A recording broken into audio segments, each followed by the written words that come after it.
May HPG po sa Kalayaan, Lumban.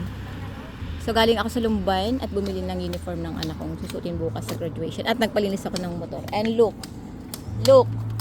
ang pagkakakarwas. Pupost ko talaga to. Yan ang pagkakakarwas nila, oh.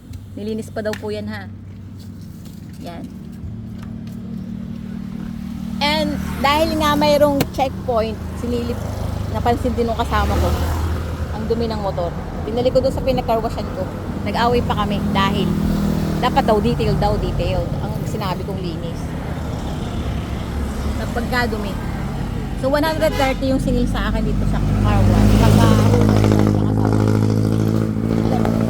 And bagang car wash, which is hindi pa ako nakakauwi ng bahay. Andun lang sa Lumban. From Kalayaan, yung unang-unang car wash na madadaanan ko. Kung kayo nagpa-car wash doon, paabot sila mag-car wash. Nawi pa ako ng matanda. Wala na yung HPG. Uwi na kami. Hindi kasi ako nakapagpadala ng helmet.